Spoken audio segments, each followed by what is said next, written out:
महापुरुष ने कहा है कि कामयाब होने के लिए नहीं, काबिल होने के लिए पढ़ो। सक्सेस के पीछे मत भागो, एक्सेलेंस का पीछा करो। सक्सेस झक मार के तुम्हारे पीछे आएगी।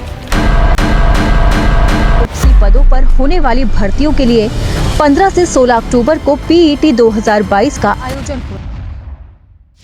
नमस्कार मित्रों, क्या आप भी स्कूल या कॉलेज में पढ़ने वाले स्टूडेंट्स हैं? क्या आप भी उसी चीज़ की तैयारी करना चाहते हैं जिसमें आपका इंटरेस्ट हो, या फिर घर वालों की मर्जी से तैयारी करेंगे? क्या आपको पता है भारत में इतनी बेरोजगारी क्यों है?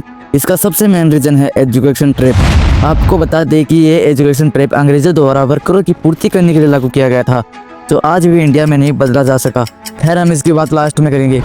हम समझेंगे एजुकेशन ट्रैप को, जो देश में बेरोजगारी को बढ़ा रहा है। आपको आपकी भी जानकारी के लिए बता दें कि इस साल देश में लगभग 83% युवा बेरोजगार हैं, और इसका सीधा सा कारण है एजुकेशन ट्रैप। आज देश में एजुकेशन ट्रैप को मजबूत करने वाले दो मेन रीजन हैं, लेकिन इन रीजन को जानने से पहले मैं आपको बता दूं कि धीरूभाई अंबानी 12वीं पास, सचिन तेंदुलकर 10वीं फेल, विराट कोहली 12वीं पास हैं, और भी दुनिया के बड़े बड़े बिजनेसमैन जैसे mark Zuckerberg, Bill Gates, Steve jobs जैसे लोगों ने अपनी पढ़ाई अधूरी छोड़ दी। क्यों? क्योंकि इन्होंने वो किया जो वो करना चाहते थे, जिसमें इनका इंटरेस्ट था। इन्होंने नए नए आइडियाज़ और इनोवेशन पर फोकस किया और खुद का बिजनेस शुरू किया। इन लोगों की एक कॉमन बात है, ये लोग एजुकेशन ट्रैप से बचकर फिर आगे बढ़े। विद्यार्थी एक बच्चे ने क्या किया, अपने नीट के स्कोर कार्ड में 680 नंबर प्रिंट किए और घर वालों को बोला कि 680 नंबर आए हैं। बात पूरे रिलेटिव्स में फैल गई कि वो बच्ची सेलेक्ट हो गई है। वो कॉलेज चली गई अपने पापा के साथ और वहां जाके पकड़ा गया।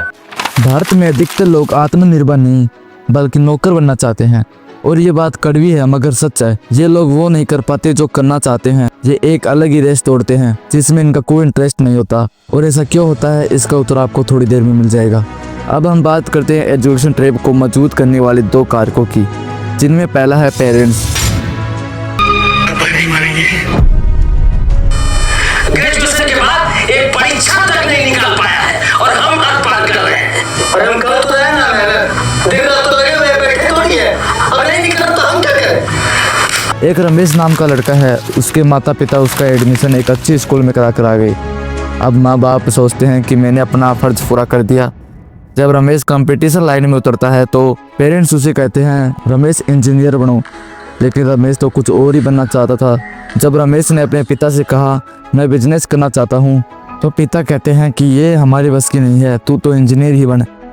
अगर बेटा बाप के सामने बोलता है या उसका अनादर करता है तो समाज में 50 बातें बनने लगती है, जिसे रमेश दबाव में आकर इंजीनियर की तैयारी करने लगता है और वह असफल हो जाता है। साथ ही बेरोजगारी रह जाता है। और आज इंडिया के हर दूसरे तीसरे घर में यह कॉमन डायलॉग सुनने को मिलता है कि बेटा डॉक्टर या इंजीनियर बन जाओ वरना कुछ नहीं होगा।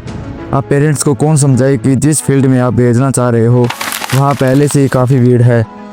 शर्मा जी का लड़का IIT में चला गया, तुम क्या कर रहे हो? इस कंपैरिजन की वजह से ही बच्चे अपनी यूनिक एबिलिटी एक्सप्लोर नहीं कर पाते और एक दूसरी रेस में दौड़ने लग जाते हैं जिसमें सबको फर्स्ट आना इम्पॉसिबल है।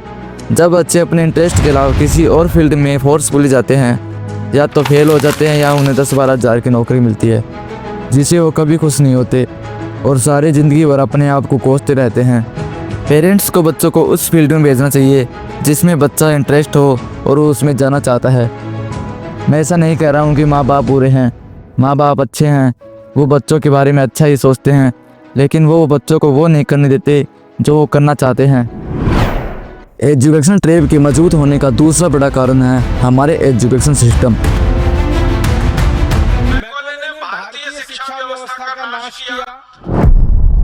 Thomas Babington, or Lord Macaulay as you would know him today, brought English education to India. His purpose was to hammer in the inferiority complex.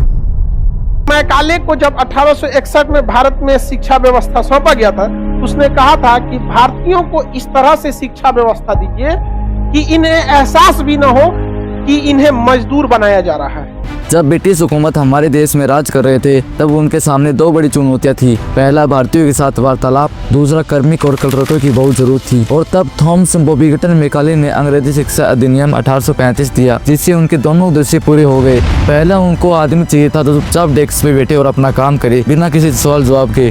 और दूसरा अंग्रेजी भाषा में वार्तालाप। और यहीं से शुरू हुआ भारत में रटने वाला एजुकेशन सिस्टम जो आज तक इंडिया में चला रहा है। अगर हम अपने एजुकेशन सिस्टम को इंटरनेशनल लेवल पे देखें तो साफ नजर आएगा कि जितनी स्विट्जरलैंड की टोटल पॉपुलेशन है उतने तो हमारे देश ने इंजीनियर पैदा कर दिए, लेकिन उसके बाद भी रिसर्च एंड इनोवेशन पे स्विट्जरलैंड नंबर 1 है। आज़ादी के बाद हमारे देश ने साइंस में एक भी नोबेल लॉरिएट हासिल नहीं किए, जबकि यूएसए ने 100 नोबेल लॉरिएट हासिल कर लिए। और यहाँ जो हम बात करते हैं सुंदर पिचाई और सत्य नडेला की, इन्होंने भी अपनी उच्चतर शिक्षा विदेशों से प्राप्त की है। अंग्रेजी भाषा सबसे ज़्यादा बोली जाने वाली भाषा नहीं है, इसके बावजूद भी अंग्रेजी एक भाषा की जगह एक क्लास बन गया है भारत में। रूस, चाइना, फ्रांस जैसे देशों में इतना जुनून नहीं है अंग्रेजी भाषा को लेकर जितना कि भारत में है। इसी तरह रट्टा मार मार के 10th तक पहुंचे तो पता चला कि जिंदगी में सफल होने के लिए एक ही तरीका है और वो है इंजीनियरिंग। हमारे देश के एजुकेशन सिस्टम में रटने का कंपटीशन होता है। जो जितना रट लेता है उसको उतने ही अच्छे मार्क्स आ जाते हैं। रटते रटते छोटी क्लासें तो पास हो जाती है, लेकिन उच्च क्लासों में समस्या बढ़ जाती है। और जहां तक स्टूडेंट अपने आप को समझने की प्रक्रिया में ढालने में असमर्थ हो जाता है। इसलिए अगर आप स्कूल ड्रॉप आउट की तरफ नजर डालेंगे तो ज्यादातर ड्रॉप आउट उच्च क्लासों में मिलेंगे। और अब इस शिक्षा प्रणाली को बदलने का समय आ गया है। अगर इसे समय से पहले नहीं बदला गया तो बेरोजगार युवा की संख्या और अधिक बढ़ जाएगी। अगर आपको यह वीडियो पसंद आए तो प्लीज लाइक कीजिए, प्लीज लाइक एंड सब्सक्राइब करके ही जाना, इससे हमारा मोटिवेशन बढ़ता है। जय हिंद, जय भारत।